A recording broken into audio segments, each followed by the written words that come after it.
Hello, everybody. Dean Machine here, and welcome to Buried, an interactive story, and the plot will change based on the choices you make. The story is broken into 5 chapters. Play straight through or at your own pace. There's no waiting, no pauses. Enjoy and choose wisely. So here we go. A little ding. Trees. Trees are fun. I open my eyes, and the first thing I want to do is scream. I'm flat on my back, and everything seems to hurt. The trees overhead look familiar. It's a clear night sky, almost beautiful, except for the fact that this means I've been out cold for at least 6 hours. There's something wrong. I don't remember what, but something happened, and my head. My God, my head hurts. It's and a ringing in my ears. Was there an accident? An explosion? I think. I remember Dennis screaming, but after that, I can't remember. As I sit up, I notice that my hard hat has been thrown off. I look around the area, but it's not here. It feels strange to go anywhere without my hard hat, but I've got to find the other members of my crew. They could be in danger.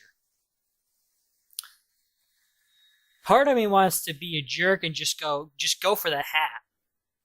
Because, if we get hit in the head later, as this story seems to suggest, there's something creepy going on. But people are more important. I decided my hat can wait until I figure out what's going on. I get up and take a look around the logging site. I smell something burning, and I don't hear any engines running. Wait, something isn't right. Was it the bulldozer? Maybe the damn thing overheated for the last time. Maybe the engine finally blew. What a mess. Well, maybe I'm jumping to conclusions. Only one way to find out, I guess. I walk to the center of the logging site, and I don't like what I see. Oh, dang. Excuse me. Water.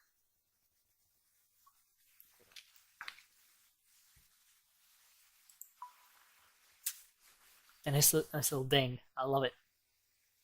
Oh. Oh, snap. The logging site looks like a bomb was detonated right in the center. I don't know where to start. The load we had managed to stack on the truck for the day was overturned. The trailer bent and logs hanging off the back. Where the hell is everybody? My head is killing me, and this ringing in my ears. I can't hear anything. Not birds, not my footsteps, nothing. This makes me wonder if I hit my head after my hard hat flew off. I run through a quick mental checklist to make sure my brain is still working. My name is Roger Hastings. I'm 41 years old, and the year is 2017. I own a small logging company, and we've been logging on this strip of Kentucky woodland for almost a month now. Okay, so my brain works. That's a relief. But it also makes me fearful because something is certainly not right here. I look around the logging site, my mind trying to figure out what's happened. Just about every piece of equipment has been overturned or tilted. Debris or the truck? Take a look at the truck. I think that's a better assessment of damage. The truck. The hitch is completely broken, like it was blown off in an explosion or a really bad accident. Had there been an explosion, all of the fuel on site would have started fire, but there's no charring, no burning, nothing. I walked through the area where Dennis had been working. From the looks of it, he had been moving slowly. He'd only taken down 4 trees today. His metal lunchbox opened, an indicator that he had been taking an early break. But he's not here. No one's here. Where the hell is everybody? I could try to make a call on my cell phone, but the battery is already running really low. Not that it matters, the reception is crap out here anyway. Well, if there's bad reception and your phone's running out of battery, I would say save that battery. It could be used for something later, personally. Hey guys, where is everybody? Tony? Dennis? Frank? Joe? But their names fall flat among the wreckage. I get nothing back other than scaring away a few birds. Jeez, my English. Might as well start walking and try to find some answers. The highway is almost a mile back through the woods, down the gravel road we used to reach the site.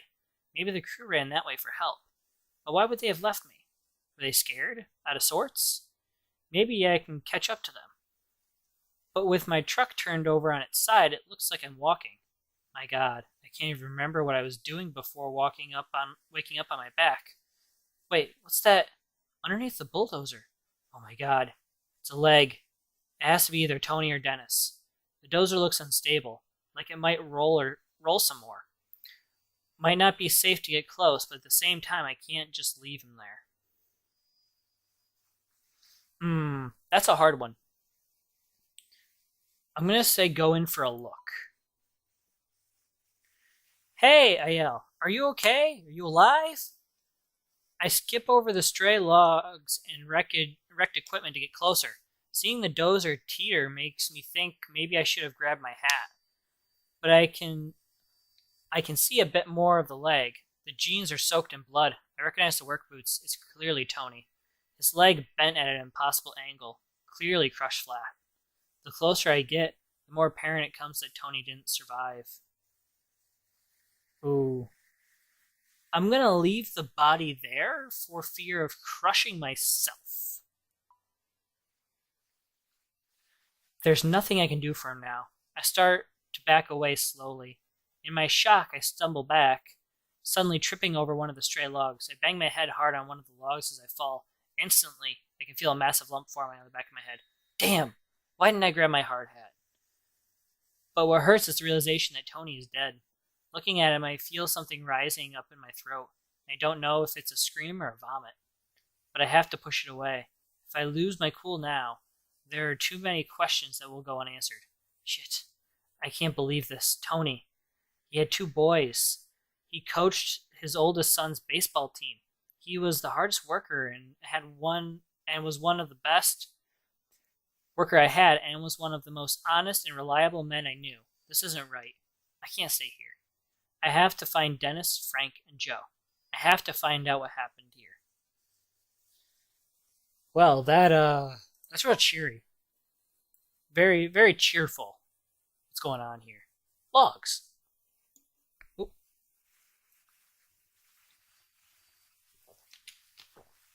As I walk through the stacks of logs from the last week or so of work, everything feels frozen. This high-pitched sound in my ears, it's terrible. It keeps happening every few seconds, the sound like it's coming from far away. I can't help but wonder, is it my ears? Or is it something else? The silence out here is creepy, and there's a smell, like the atmosphere after a bad summer storm. Oh, hello, Ethan. I might as well admit it.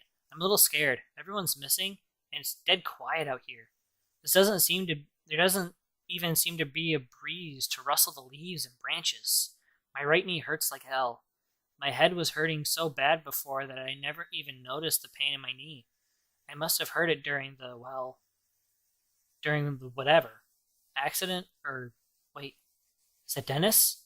I see him sitting on the ground, motionless, about 30 feet away. I'm gonna yell out. Dennis, I yell. Dennis, can you hear me? Dennis lets out a shout, something like someone waking from a nightmare. Then he looks back at me from the ground. Yeah, Roger, I hear you. He hollers back as I head over to him. Dennis is built like a wrestler and has the tough personality to match. But at this moment, he looks disoriented and even a little anxious. Though I'm glad to see him, the fear on his usually confident face is alarming. What the hell happened? What's going on? He asks. I'm gonna be honest, I have no freaking clue. Missing, Dennis says. Where do you think they went? I'm not sure, I say. But it has me pretty freaked out. Something's not right here. Still sitting on the ground, he looks around the woods, as if he is just now understanding the severity of the situation. The equipment is overturned. The dozers too? I say, wiping my forehead. You okay? I ask him. Yeah, just shaken up. Me too. This might be the most intimate conversation Dennis and I have ever had. While he and I have always been on good terms, we've never been particularly close. I've always respected him, though. Sure, he's come to work a few times looking like he'd been in a bar fight the night before. But I've also seen him do an enthusiastic impression of a dinosaur as he played with Tony's kids while they waited for their dad to finish up his shift. It's then that it hits me. Dennis and Tony were good friends.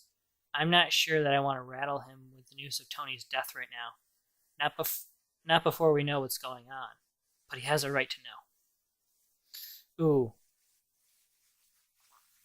In this situation, I think it's better for him to know.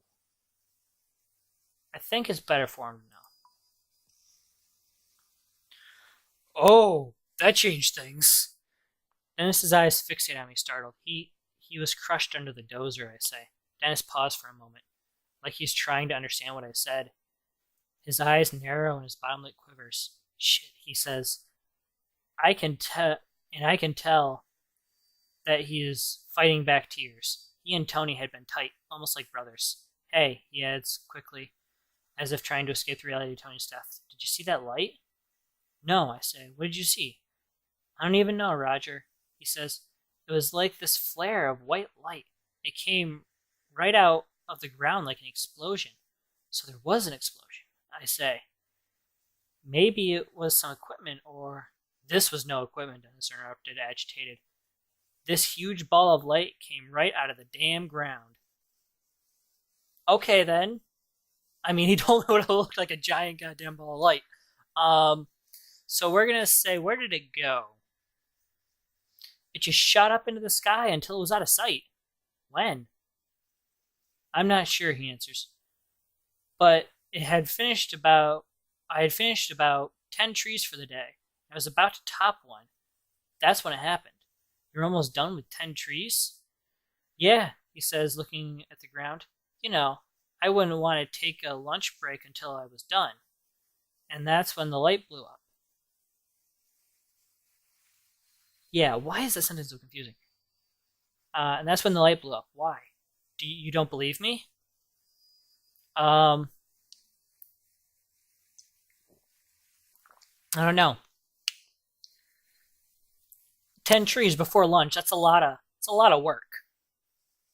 It's a lot of work, considering what's his name?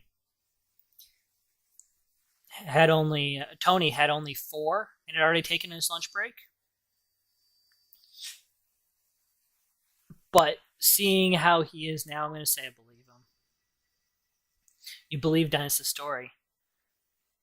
He saw what he saw. I think to myself, he has no reason to lie about this. My God, are you okay? Yeah, I'm fine, he says. But if I'm being honest, it scared me pretty bad. And if it's all the same to you, I'd like to get the hell out of here. We both stand up and start heading toward the road. It isn't until we start moving I see Dennis is wounded. His right side is coated in blood, the red seeping through his blue work shirt. There are splatters of it here and there, but also a very large red splotch that makes me worry. Yeah, ask him if he's hurt, if he's feeling any pain. I've been better. I don't know how much longer I can stay on my feet, he says. What happened, I ask. I'm not sure, Dennis replies. But I must have gotten thrown or hurt somehow from that light. It's then that I notice that the strange ringing noise is still filling the air. Hey, I say, stopping. Do you hear a high-pitched ringing noise every once in a while? Dennis looks scared. When I ask him this question, he just nods. I thought it was just me, he says. He looked out of sorts and uncertain. I've never seen him like this before.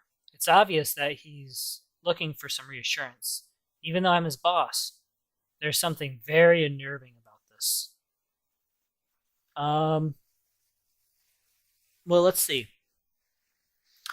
It's probably nothing is... I don't know, that's like a... It could be the case, because if you're around like loud noises, you do get a ringing in your ears. I know every once in a while when I have my headphones turned way up and I don't notice, and something really loud happens on the screen, then I have this ringing in my ears for the next 2 hours or so. So we'll say it's probably nothing. Let's be realistic. I tell myself I might as well try to be empathetic. Out here in the middle of the woods, the ringing could be anything. Maybe a car alarm from through the woods or something. Still, even my passive comment seems to have reassured Dennis. He looks a bit calmer, more relaxed. We both start moving forward and don't say another word. Did you try to call Frank? Dennis asks. I know he had his cell on him today. Not yet. Luckily, I still have some battery left. Pulled out my cell and called Frank, happy I didn't make the call to Dennis earlier. It rings, but he doesn't pick up. Then I hear his phone go off behind the stack of logs. Dennis and I give each other a look. As the phone goes to voicemail, I hang up and we walk behind the logs to find Frank's phone on the ground, abandoned. We look around for Frank, but find nothing. Not a single trace. It's then that I notice something really odd. A 10-foot wide hole in the ground, right near where the phone was. But there's no stray piles of removed dirt or rocks. It's clean, smoothly dug, cutting into the earth, wide but only a few feet deep. It looks unnatural, like the ground was just deleted, no shovels or diggers used. Dennis walks over to it. This looks like the same kind of hole where I saw the light come from the ground, he muses to himself. I say nothing. My mind is spinning, but I don't know what to think. We need to get out of here, Dennis mutters. At that moment, that ringing noise carries through the forest again, sending a shiver down my spine. Dennis is right. There's something strange going on here. We might not be safe here, but that ringing sound could be a clue to where the rest of the crew went. Oh.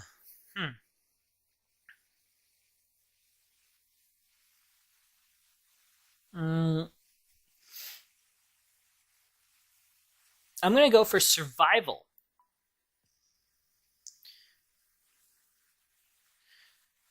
With that, we turn and start walking to the west in the direction that I'm pretty certain leads to the road. All right, off we go.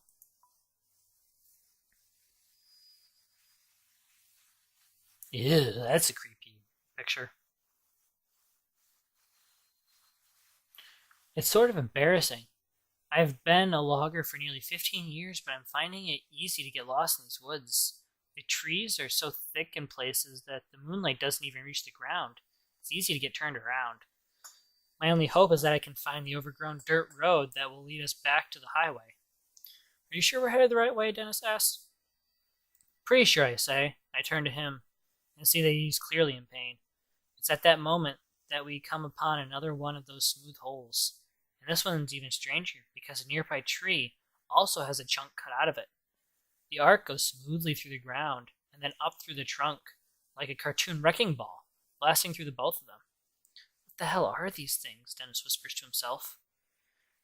He takes a step down into the hole, his boots creating perfect impressions in the shape, like footprints on sand dunes. Ooh. I'm gonna walk around the perimeter. I think that's a better idea. I walk along the edge, each step sending pebbles down into the hole and ruining its perfect shape. I'm amazed at how smooth it is. Even rocks that were under the earth have been sheared to fit the spherical shape. But I'm noticing this. But as I'm noticing this, I notice Dennis. Feet start to sag. Dennis, get out! I start, but don't finish. Before he can react, the ground is giving way and he's falling. I try to step back, but the fissures that open up disintegrates the ground beneath my feet as well. I cry out in surprise and can barely hear Dennis letting out a curse as we go down into the earth. Well, damn it. That's nice.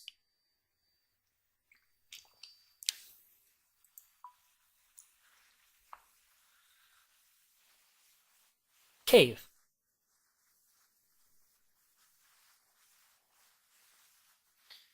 The fall isn't a long one, but when I hit something a few seconds later, it hurts like hell. The wind goes rushing out of me when I hit, and a sharp pain flies through me. What the hell? I say with my breath once my breath is back. Besides me, Dennis is slowly rolling over to get onto his feet. I look up and see the hole in the ground where we fell through.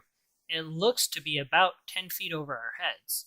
It's completely dark, but there's a small flicker of light further into the cave ahead of us, and a solid wall of rock behind us. Looks like the only ways out are further down the cave, or up through the way we fell in. Dennis might be able to boost me up there, but with his injury, I'm not sure how stable he is. He might drop me. Right. I don't know if I want to risk injuring myself even further or hurting Dennis to the point where he can't walk. Into the cave we go. I decide we better not risk hurting ourselves trying to climb out. As we turn to head into the cave, I take a closer look at the light further ahead and realize it's artificial. We both start heading towards it instinctively. As we step into the light, panic gently gnaws at me because what I'm seeing makes absolutely no sense. It's no longer a cave or hole. It's a long, sparsely lit corridor.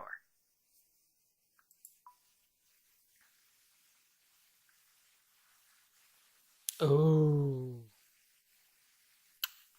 That's creepy. It's a massive corridor, in fact. It seems to go on forever. This corridor is mostly dark with emergency lights every 10 feet or so. I turn to my left and see that there's a door which appears to lead upward to the outside, but it's locked tight. I push as hard as I can, but no luck. Dennis, help me with this, I say. He comes over and we both try to kick the door open, but it doesn't budge. For some reason, someone doesn't want people getting out of here. It looks like we're headed down the hallway. I would rather be slow and cautious than rush into things. Normally, when I play video games, as you guys have probably seen, I tend to bum-ho right into it. But nah, this is a quietly scenario. I feel like a ghost, like I truly have no business being here. Dennis leans on me for support. We move slowly, our feet making no sound. If anyone is in here, I want to make sure they don't hear us. We tiptoe forward as softly as we can. As I carry Dennis to the far end of the otherwise featureless place, I see a flight of concrete stairs leading down. I have to set Dennis down on the floor. His weight is killing me. Dennis, you okay? Stop worrying, man, he says. I'll be okay. I just need a minute to rest. But looking at him, I'm not so sure. I can still hear the ringing noise every so often, coming from somewhere in here. I look ahead at the concrete stairs pointing toward them so Dennis sees them. Can you make it down those stairs, I ask? He stands up slowly and is visibly making an effort not to fall back down. Yeah, he says, and sounds a little irritated. He starts for the stairs without me, and I have no choice but to follow. We approach the stairs, and by just looking at them, I get the sense that we're crossing some sort of line here. There may very well be no going back. Jesus, I'm sorry for my lack of English ability today. It's just bad.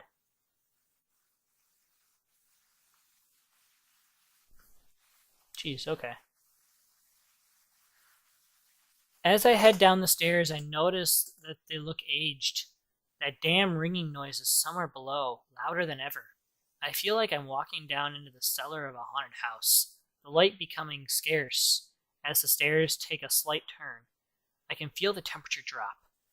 Dennis makes it a few steps down before he is leaning on the wall. He's breathing like he just finished a marathon. Nah, give him a break. He needs it. Let's take a break, I say, putting my hand towards his shoulder to help steady him. Dennis lets out a sigh. Thanks. I don't feel too great, boss. As we both squat down on a stair, my mind seems to lock into the unknown fate of the rest of my crew. Frank is married, and I've met his wife a few times. Nice woman with a huge laugh. My heart sags a bit when I realize I might never get to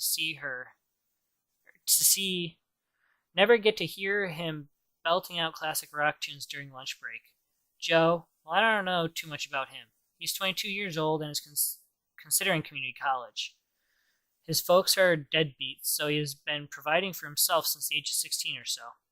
Maybe I can still find them and still get to hear Frank singing in his deep baritone voice after a few too many drinks. After a few moments, Dennis says, "All right, let's keep going." We both stand up, leaning on each other. I have to make Dennis stay behind me as I stick my foot out in search of the next step. I can't help but feeling like a child as a very powerful fear seizes me.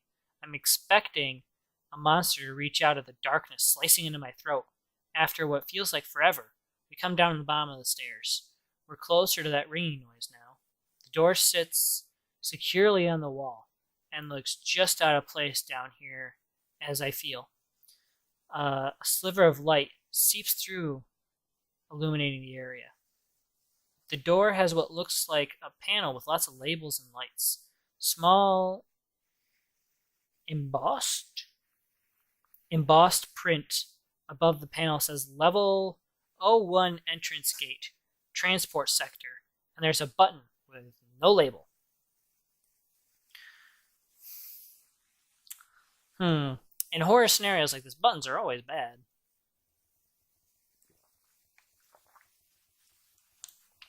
If you guys excuse me, I'm going to get another water.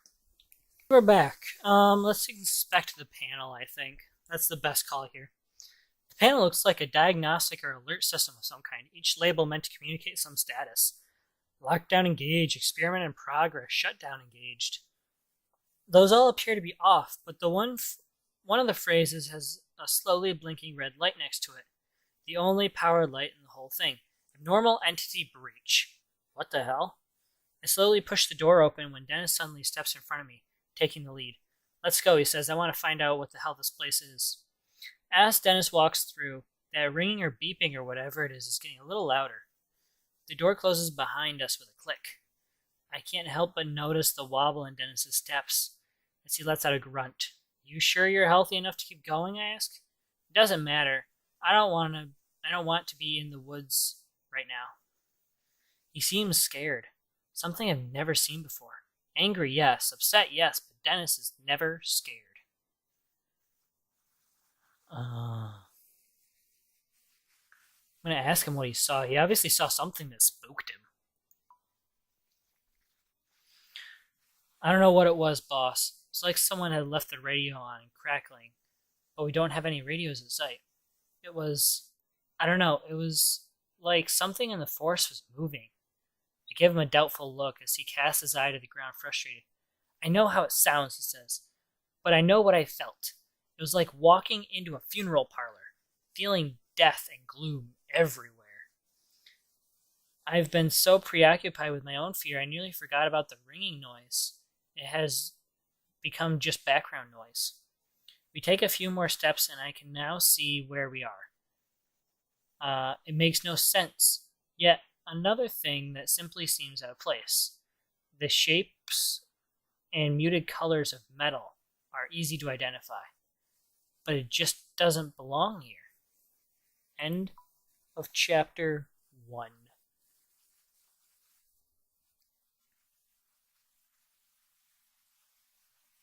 What's this?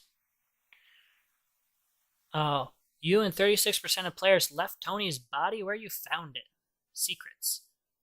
You and 76% of players were upfront with Dennis about Tony's death. Wow. Trust. You and 55 told Dennis you believed his story.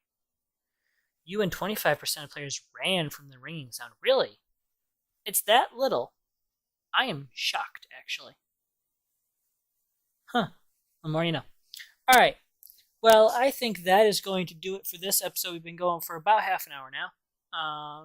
Yeah, that was fun. I definitely want to do this. This game is 5 chapters long, so if each chapter's about half an hour to 45 minutes long, I definitely want to finish this series. I think it'd be really fun. But yeah, let me know what you think in the comments below. Like if you enjoyed, and subscribe to keep up to date with this along with everything else that I do. And I will see you all in the next one. Bye!